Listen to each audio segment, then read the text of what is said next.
technical difficulties today. There's no rhyme or reason some days why tech doesn't work. It's all meant to, but it doesn't. This week, we're talking about social intimacy. It's only going to be a short one today, so pay attention. This is a bit tricky. Okay, so last couple of weeks, we have been discussing the nature of how online performance and theatre is a physical thing. Yep. So we talked about how conventional theatre looks like what it looks like.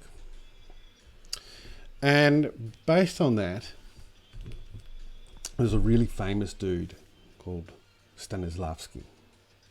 He kind of in a way that hadn't been done before, the nature of performing and acting live drama and narrative on stage. You know all this stuff. Worked a lot with Chekhov, Ibsen, all of those people, created naturalism. Part of the thing that was naturalism was this concept called the fourth wall. Yeah.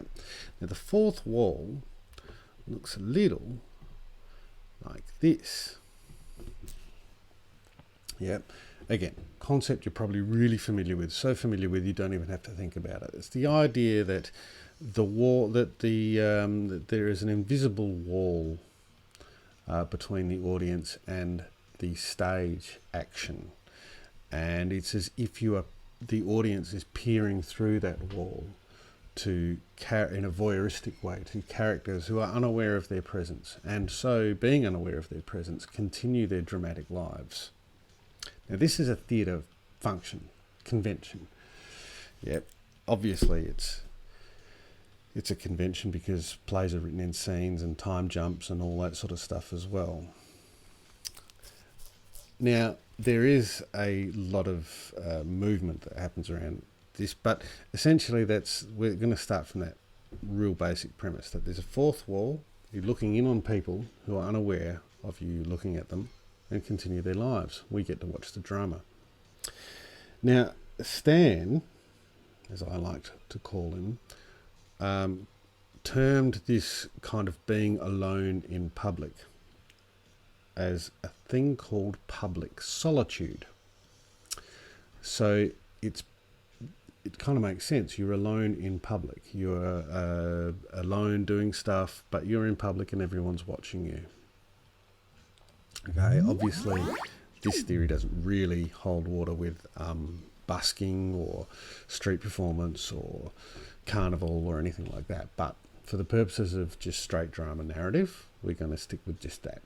Okay, now you can see from the pictures here, this is kind of this idea of the fourth wall, is that this imaginary wall where this is the imaginary wall, the audience sits out here.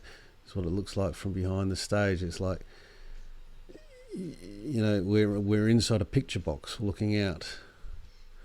Yeah. It's a very powerful function. It's a very powerful convention. And the fourth wall, believe it or not, it exists in all theatre, even if it's theatre in the round or traverse theatre or anything like that. Any theatre performance where there is action happening, and that action is happening by people who are unaware of them being watched. So they are alone in their own universe, but they are in public being watched. It's a public spectacle. Okay. Now, breaking this fourth wall, when an actor turns to you, is a break of convention. That's what we call breaking the fourth wall. So the actor or the actor / character. The actor is always aware that the audience is there, but the character becomes aware that the audience is there and directly addresses them. And that's a breaking of the convention, and it stands out because it is that break of the convention. It's the unusual. Now, the fourth wall has crossed over into film. Yeah. In film, we call it crossing the line. Essentially, it's still the same premise, that the camera acting as the actor in this particular experiment becomes the audience. The camera is the audience, and what we see through the lens of the camera is akin to what we see through this fourth wall, this imaginary fourth wall that's not there. Now, breaking the line, crossing the line, is a term that film actors use and filmmakers use. The 180 rule, the what have I got here? 180 rule, 180 degree rule. It means that because if you were to film someone, it's a bit tricky to get your head around, but it's basically saying that if the camera is on one side of two people talking, this one up here is probably a good one. If the camera is on one side of two people talking, then the camera can only be on one side of two people talking, because we need to catch it from this angle and this angle. Because if you were standing here, if you can see my little mousey hand mouse, if you were standing here and you were watching these people in real time, you would be turning your head going, look there and look there, and your eyes are now the camera. If you were to look at that actor facing that way, and then you walked on the other side and you looked at the other actor, it would appear when it's cut together that you're looking in the same direction. And so how can you be looking at two different things when you're looking in the same direction? So the line becomes a kind of baseline for spatial awareness for the audience. So this idea of the fourth wall and the line in film is that we're still talking about spatially aware stuff, stuff that happens in physical space. And it's very important that we keep that. Now there are conventions, like I said, where you break the fourth wall. Classic character, our old mate Kevin. Controversial character at the moment. But our old mate Kevin, in the show House of Cards, did it very effectively. So he would break the fourth wall, he would stare down the barrel of the camera, and he would talk directly to the audience, being consciously aware that you're there and listening to him and watching him. Very powerful, because by breaking that convention, he is effectively allowing the audience into his inner thoughts, his inner world. So rather than being in public solitude, in an unaware state of public solitude, you could say that he's still public, you could say that he's in solitude, but he's not unaware anymore. He's totally aware of you there, and he's talking to you. You can't talk back though, unless you're throwing things at the screen. And even if you are, then he's not going to know because he filmed it months ago. He's not actually there. So breaking the fourth wall is still fairly safe for people. It's still fairly safe for people because, especially in film, because there's no interaction back. The audience isn't getting back to them. It's coined, breaking the fourth wall is coined as a meta-theatrical convention, so it's a theatre beyond theatre convention. Now, other exponents took this up. Breck, Grotowski, Artaud, they took this up because they wanted to, I'm not going to go into all the reasons now, you know the reasons, and if you don't, go and look them up. But he broke these conventions. They wanted to break these conventions because they wanted to animate the audience. They didn't want the audience to be sitting there passively, sort of, getting awash with the stuff that was happening. They wanted them to be consciously aware of what was happening to them, that theatre and these devices were being used around them. That was a meta-theatrical device. Meta-theatrical devices come from this baseline of the fourth wall public solitude. Now, what are my notes here? When it comes to online performance, the sort of online performance and narrative, then what we're doing is I'm doing it now. I'm talking direct address to you. There is effectively no fourth wall. I know that you're there. I'm talking to you. You know, you can talk back to me too, just by the by, because you can contact me via Twitch. Sorry, not Twitch, Twitter. Starts with a T. So if I do this, you can contact me via Twitter. You can literally talk to me and ask me a question. We had Eugene on the other week, and he was asking me questions, and I was answering them. We were effectively working in partnership together. We were having a conversation. So I'm totally aware that he's there. I'm not trying to fake it. He's totally aware I'm there. You're totally aware that I'm there. We're not trying to fake it. We're having a conversation. We're having a dialogue now. It's not breaking a convention, because in online space, performing and streaming live online, it is the convention to talk direct address to the camera. Now, you could say in YouTube videos and all the rest of it, there is direct address, but it's still a fourth wall because the audience can't talk back, especially in those pre-recorded and post-produced version videos. That there is no that fourth wall still exists because it's impenetrable. You can't break through and talk back to me.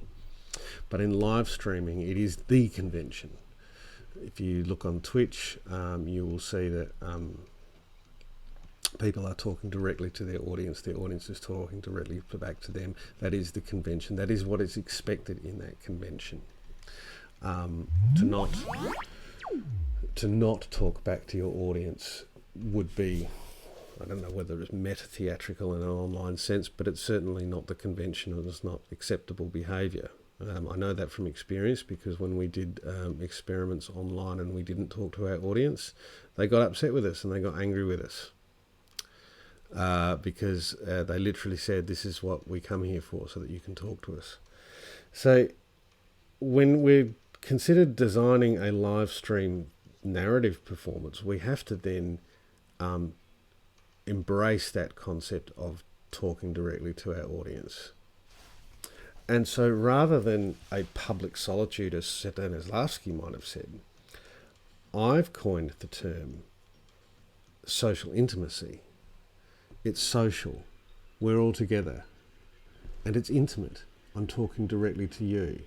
Who we're in is having a direct conversation with me. I'm talking directly to you. There's no one else in the room. You're not sharing it. Well, maybe you are. But if you are, I'm talking to all of you. So it's social. And it's intimate.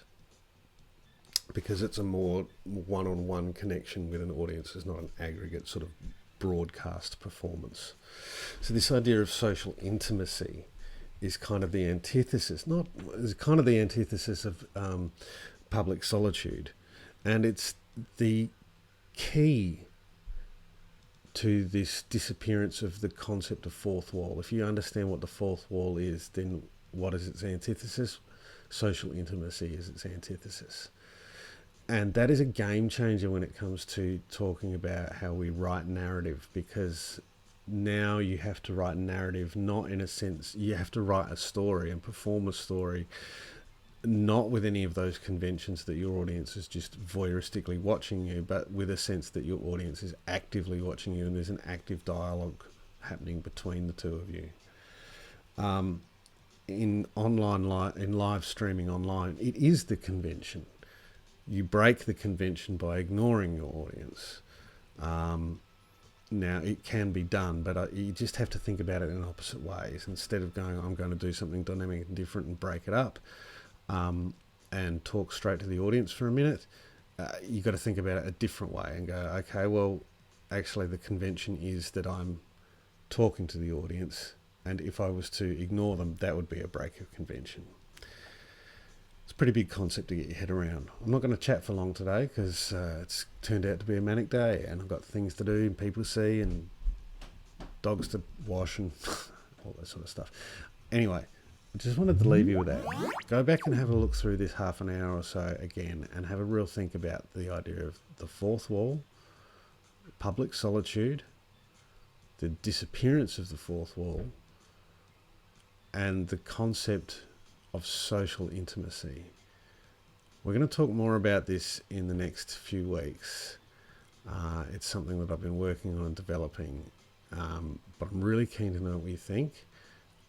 It's a very exciting development. It's a very exciting structural development to the idea of performing narrative online, and it probably is a crucial element and key to be able to break free from this idea of just simply broadcasting content like theatre makers have always done, and actually engaging and making theatre that is of the medium. That is the key to it. Anyway, I'm going to leave you with that. Like I said, hope you had fun.